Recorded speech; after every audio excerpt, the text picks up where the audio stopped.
கனியிடை ஏறிய சுவையும் கழையிடை ஏறிய சாரும் பனிமலர் ஏறிய தேனும் காய்ச்சி பாகிடை ஏறிய சுவையும் நனிபசு பொழியும் பாலும் தென்னை நல்கிய குளிரில நீரும் இனியன என்பேன் என்னுயிர் தமிழ் என்பேன் கண்டீர் என்ற பாவேந்தர் பாரதிதாசனின் பாடலை சமர்ப்பித்து இந்த செங்கை புத்தக திருவிழாவிற்கு வருகை தந்திருக்கும் உங்கள் அத்துணை பேருக்கும் எனது பணிவான வணக்கத்தை கூறி செங்கல்பட்டு மாவட்டத்தின் செங்கை அறிவியல் இயக்கத்திற்கும் பாரதி மன்றத்திற்கும் நல்லதொரு நிகழ்வினை ஏற்பாடு செய்திருக்கும் அத்துணை ஏற்பாட்டாளர்களுக்கும் எனது முதற்கண் வணக்கத்தை கூறி அவையில் அமர்ந்திருக்கும் அறிஞர் பெருமக்களுக்கும் எனக்கு முன்னதாக மிகச்சிறப்பானதொரு உரையை தன்னுடைய இன்சொல்லால் நிகழ்த்தி அமர்ந்திருக்கும் தோழமைக்கும் என்னுடைய நன்றியையும் வணக்கத்தையும் கூறி துவங்குகிறேன். வணக்கம்.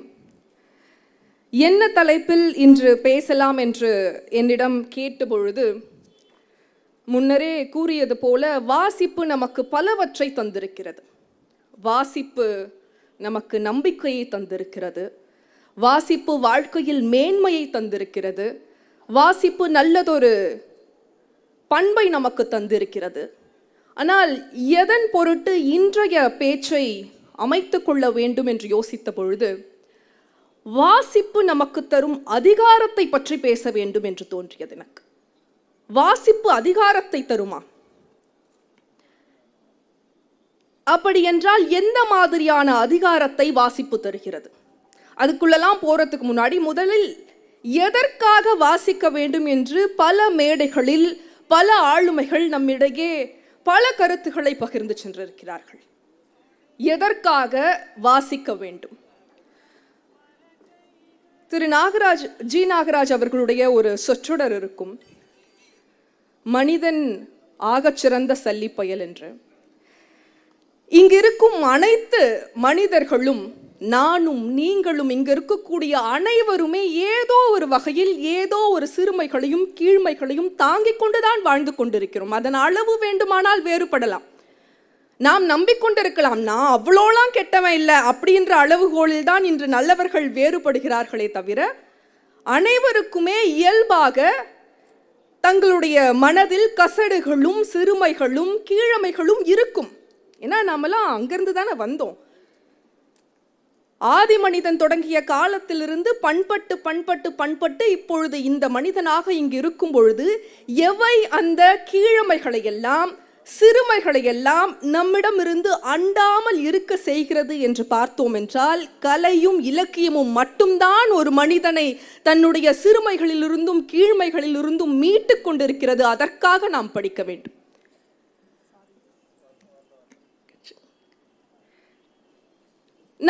நம்மிடையே இருக்கும் அந்த கீழ்மைகளை ஒரு புத்தகம் வாசிக்கும் பொழுது அந்த புத்தகம் நம் கண் முன்னால் படம் போட்டு காட்டுகிறது. ஐயோ, நம்மளும் இப்படி தானே பண்ணியிருக்கோம், அப்போ இனிமே அதை செய்யக்கூடாதுல்ல அப்படின்னு நாம் என்னவாக இருக்கிறோமோ நம்முடைய அந்த பிம்பத்தையே அந்த புத்தகம் கேள்வி கேட்கும். ரொம்ப அன்கம்ஃபர்டபுளான கொஸ்டின்ஸ் எல்லாத்தையும் ஒரு புத்தகம் உங்களிடம் கேட்கும். நீங்கள் அந்த புத்தகத்திடம் பதில் சொல்ல ஆரம்பிக்கும் பொழுதுதான் உங்களிடம் ஒரு சிந்தனை பிறக்கும். அப்போ நான் அதிகாரம்னு எதை பார்க்குறேன் அப்படின்னா, இந்த உலகத்திலேயே ஆகச்சிறந்த அனுபவமாக நான் பார்க்கும் ஒரு அனுபவம் என்பது சுதந்திர அனுபவம். நீங்கள் என்ன உணர்வை வேண்டுமானாலும் சொல்லலாம். தியாக உணர்வு, தாய்ப்பாசம், காதல், அன்பு, பரிவு, நட்பு, எந்த உறவையோ அல்ல உணர்வையோ நீங்கள் கூறலாம். ஆனால் இந்த உலகத்தின் ஆகச்சிறந்த உணர்வு என்பது சுதந்திரமாக இருப்பது. யாராலும் மறுக்க முடியாது. நீங்கள் சுதந்திரமாக இருப்பது என்பதுதான் இந்த உலகத்தின் ஆகச்சிறந்த உணர்வு என்றால் புத்தகங்கள் உங்களுக்கு அந்த சுதந்திரத்தை வழங்கக்கூடியவை. அதைத்தான் மிகப்பெரிய அதிகாரமாக பார்க்கிறேன் நான். எப்படி அந்த சுதந்திரத்தை புத்தகங்கள் வழங்குகின்றன? இப்போ சுதந்திரம் கொடுக்கும்னா புத்தகம் என்ன செய்யும்? இன்னிலிருந்து நீங்கள் விடுதலை ஆகிறீர்கள் என்று சொல்லுமா? புத்தகங்கள் என்ன மாதிரியான சுதந்திரத்தை நமக்கு அளிக்கின்றன? எப்போது நாம் விடுதலை உணர்வை பெறுகிறோம் என்று யோசித்தால், வெளிப்புற காரணிகளில் இருக்கும் அடிமைத்தனத்திலிருந்து நாம் நம்மை விடுவித்துக் கொள்வது ஒரு வகை சுதந்திரம் என்றால், அக விடுதலைன்னு ஒன்று இருக்கு இல்லையா? நாம் நம்மிடமிருந்து விடுதலை பெறுவது, நாம் நம்மிடமிருந்து விடுதலை பெறுவதுதான் இந்த உலகத்தின் ஆகச்சிறந்த அனுபவம், ஆகச்சிறந்த செயல். அதைத்தான் சுதந்திர உணர்வாக பார்க்கிறேன். அந்த சுதந்திரத்திற்காக நாம் நம்மை எதிர்த்து போராடும் அதிகாரத்தை வாசிப்பு தருகிறது. ஏனென்றால் நாம் எல்லாம் நாம் கிடையாது. இங்க என்னுடைய கருத்தோ உங்களுடைய கருத்தோ நமக்கானது கிடையாது. ஆயிரம் ஆண்டு காலமாக அறிவியலாலும் வரலாறுகளாலும் பண்பாட்டின் பேரிலும் பெற்றோர்களின் பேரிலும் கட்டுப்பாடுகள் என்ற பேரிலும் குடும்ப கௌரவங்கள் என்ற பேரிலும் இன்னும் பல பெயரில் நம்முள் புகுத்தப்பட்டிருக்கும் சிந்தனைகளும் கருத்துகளும் தான் நமது பார்வைகளாக நாம் கற்றுக்கொண்டு வைத்திருக்கிறோம். அங்கு நாம் கற்றவர்கள் கிடையாது, கற்பிக்கப்பட்டவர்கள். அப்போ நாம் எப்பொழுது கற்றவர்கள் ஆகிறோம் என்றால், எது சரி என்ற முடிவை நாமே நமக்காக சுதந்திரமாக எப்போது எடுக்கிறோமோ அப்போதுதான் நாம் கற்றவர்களாக ஆகிறோம். அந்த கற்றல், அந்த அறிவு, அந்த ஞானத்தை, அந்த அதிகாரத்தை தரவல்லவைதான் புத்தகங்கள். எனக்கு முன்னால் பேசிய திருமதி இந்திரா அவர்கள் அழகாக ஒரு விஷயத்தை தொட்டு சென்றார். அறிவுக்கும் ஞானத்திற்கும் உண்டான வேறுபாடு அது. அப்போ படித்தவர்கள் அனைவருமே அறிவானவர்களா என்று கேட்டால், அதில் ஒருவருக்கொருவர் நிச்சயமாக வேறுபாடுகள் இருக்கும். என்னை பொறுத்தவரையில் கல்விக்கும் அறிவுக்கும் சம்பந்தம் கிடையாது, அறிவுக்கும் ஞானத்திற்கும் சம்பந்தம் கிடையாது.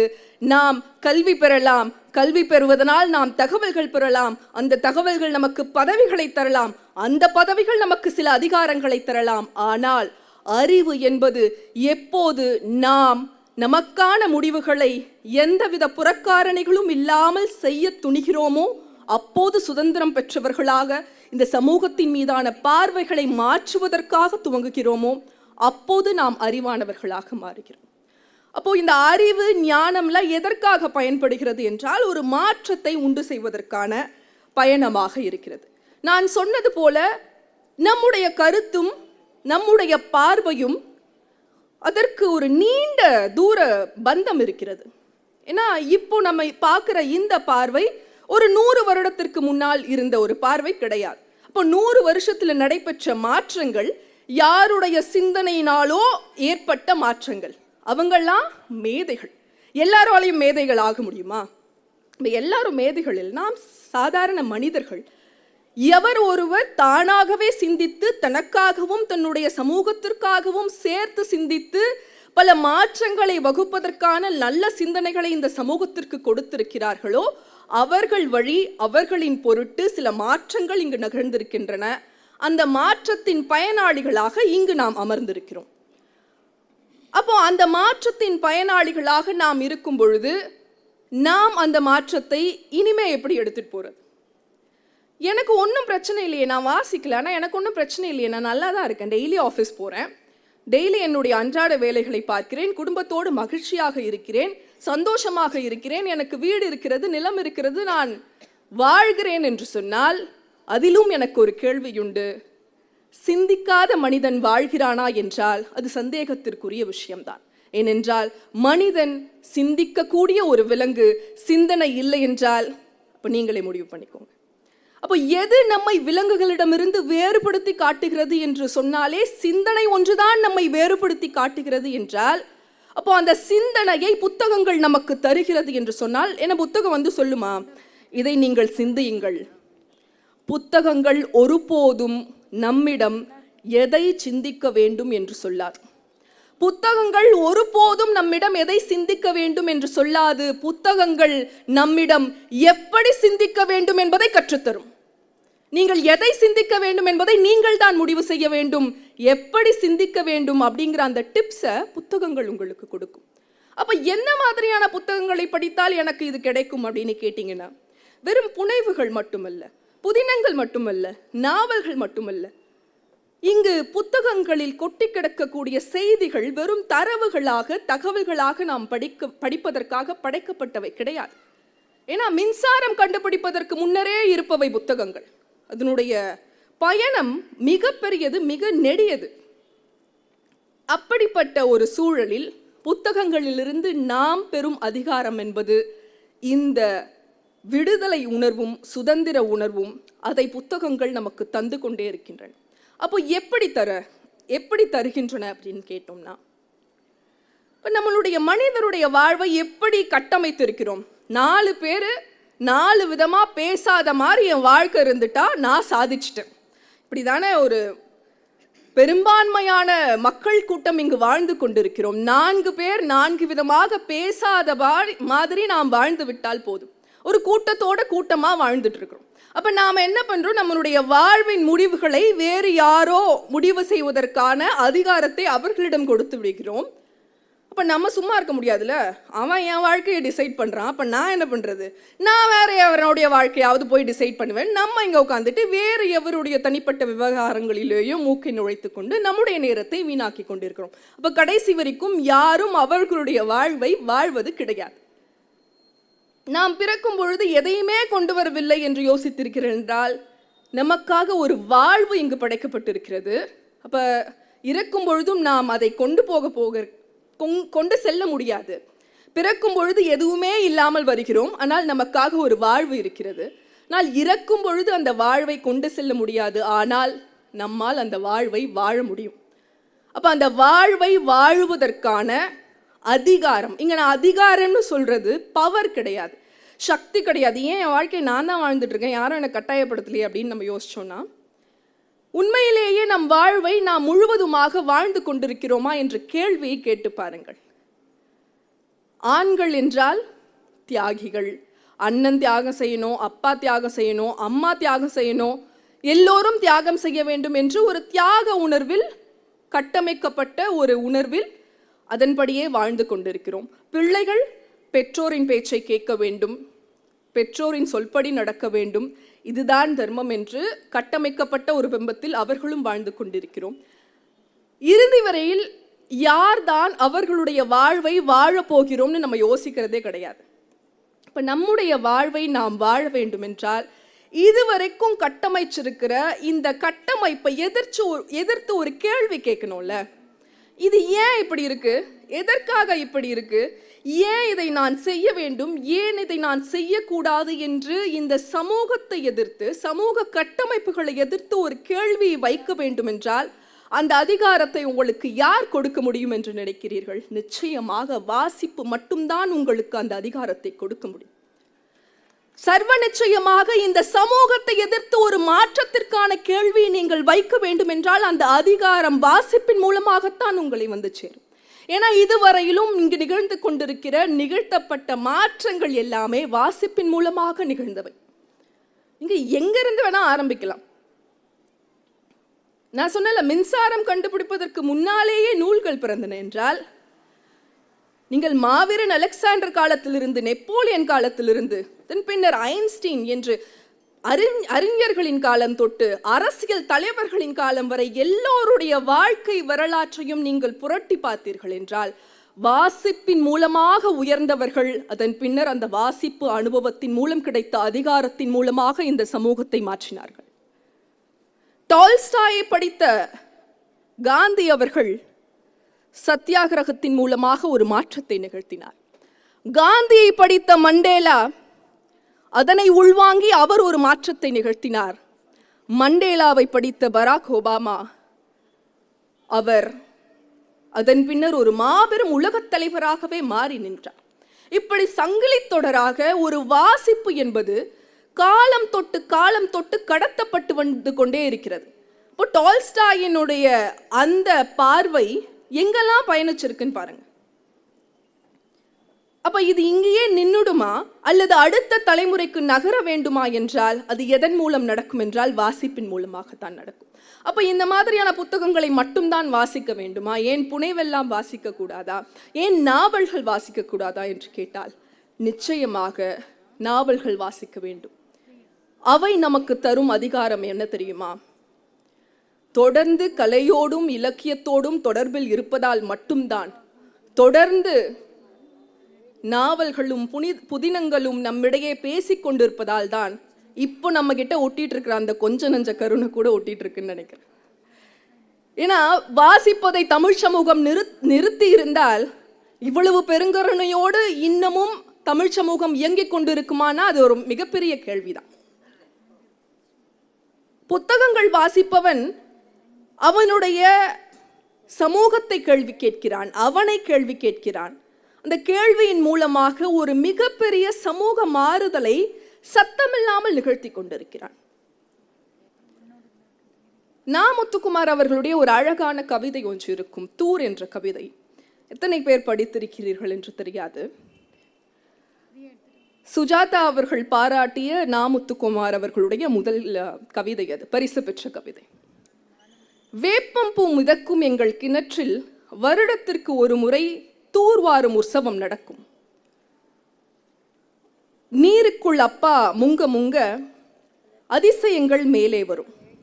கொட்டாங்குச்சி, கோலி, குழிக்கரண்டி, துரிப்பிடித்த கட்டையோடு எப்போதோ விழுந்த ராட்டினம், வேலைக்காரி திருடியதாய் நம்பப்பட்ட வெள்ளி டம்ளர், இப்படி சேற்றினை வார வார அதிசயங்கள் மேலே வரும். அம்மா சேருடா சேருடா என்று அதட்டுவாள்.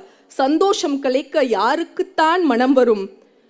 படைவென்ற வீரனாய் தலைநீர் சொட்ட சொட்ட அப்பா மேலே வருவார். இப்போதும் கதவுக்கு பின்னால் நின்று கொண்டிருந்துதான் அப்பாவிடம் பேசிக் கொண்டிருக்கிறாள் அம்மா. இறுதி வரை மனதில் தூர்வார மறந்துவிட்டார் அப்பா என்று முடித்திருப்பார். வருஷத்துக்கு ஒரு முறை கிணற்றில் தூர்வாரும் அப்பா தன்னுடைய மனதை தூர்வார மறந்து விட்டார். அதனால் இப்போதும் கூட கதவின் பின்னால் தான் நின்று கொண்டிருக்கிறாள் அம்மா. இந்த ஒரு கவிதையை வாசிக்கும் தனது மனைவி இன்னும் தனக்கு சமமாக நிகழ்த்தாத ஒரு கணவன் இந்த கவிதையை வாசிக்கும் பொழுது அவனுடைய ஆன்மாவை அது சட்டென லேசாகவாவது தட்டி விடாதா? அங்கு நிகழும் அந்த மாற்றம் இருக்கு இல்லையா, அந்த மாற்றம் தான் வாசிப்பு தரும் பேரனுபவம். பாலபாரதி அவர்களுடைய ஒரு கவிதை இருக்கும். அப்பா சமையல் செய்தார், அம்மா பேப்பர் படித்தாள், அண்ணன் வீடு கூட்டினான், தங்கை கிரிக்கெட் விளையாடினாள், தப்பாக ஒப்பித்தேனாம் காதை திருகினாள் ஆசிரியை. புரிஞ்சுதான் தெரியல, திரும்பவும் சொல்றேன். அப்பா சமையல் செய்தார், அம்மா பேப்பர் படித்தாள், அண்ணன் வீட்டை பெருக்கினான், தங்கை கிரிக்கெட் விளையாடினாள், தப்பாக ஒப்பித்து விட்டேனாம் காதை திருகினாள் ஆசிரியை என்று. ஏன்னா இங்க கட்டமைப்பு எப்படி இருக்குன்னா, இந்தந்த வேலையை இவர்கள் தான் செய்ய வேண்டும் என்று காலம் காலமாக இங்கு ஒரு கட்டமைப்பு இருக்கிறது. ஒரு பெட்டிக்குள் அடைத்திருக்கிறார்கள். இதில் ஆண்களும் பெண்களும் இரண்டு பேருமே பாதிக்கப்பட்டவர்கள் தான். அப்ப இந்த கவிதையை வாசிக்கும் ஒருவர் அந்த கட்டமைப்பை எதிர்த்து ஒரு கேள்வி கேட்க துணிவார்கள் அல்லவா? அதுதான் வாசிப்பு செய்யும் அந்த மாற்றம். ஏன் இந்த கட்டமைப்பை எதிர்த்து கேள்வி கேட்கணும்னா, இதை படிக்கும் பொழுது ஒரு மாற்றம் வருதுல. ஆனா நம்மளால செய்ய முடியாம எது தடுக்கிறது என்றால், காலம் காலமாக இங்கு இப்படித்தானே இருக்கிறது, இதன் அனுகூலங்களை அனுபவித்துக் கொண்டுதானே இருக்கிறோம் என்று ஒரு வகையில் ஆண்களும் இப்படி இருப்பதுதான் சரி என பெண்களும் நம்பிக்கொண்டிருப்பதால் அந்த மாற்றம் நிகழ சற்றே தாமதமாகிறது. இருப்பதிலேயே ஆகப்பெரிய அவலம் என்னவென்றால், அடிமையாய் இருப்பது சரிதான் என்று அடிமையை நம்ப வைப்பதுதான். அதுதான் காலம் காலமாக இங்கு நிகழ்ந்து கொண்டிருக்கிறது. அந்த அடிமைத்தனத்திலிருந்து சற்றே எழுந்து நான் ஏன் அடிமையாக இருக்க வேண்டும் என்ற கேள்வியை கேட்பதற்கான அதிகாரத்தை புத்தகங்கள் உங்களுக்கு வழங்கும். அதற்காக வாசிப்பு வேண்டும் என்று சொல்கிறேன். என்னுடைய மண்டோதரி பேச்சை பற்றி குறிப்பிட்டிருந்தார்கள். எல்லா கம்பன் கழக பேச்சுகளிலும், இதுவரையிலும் நான் கேட்டு தெரிந்த எல்லா பேச்சுகளிலும் மண்டோதரி கற்பிற் சிறந்தவள். அவள் ராவணனை மிக அதிகமாக காதலித்தவள். உள்ளபடியே அவள் இருப்பதிலேயே ஒரு மிகச்சிறந்த பெண். ஆனால் எந்த இடத்திலும் ராவணனை எதிர்த்து அவள் ஒரு கேள்வியும் கேட்டதில்லை. ஏனென்றால் அந்த காலகட்டத்தில் அந்த கேள்வியை கேட்பதற்கு கூட அந்த பாத்திரத்திற்கு அனுமதி கிடையாது.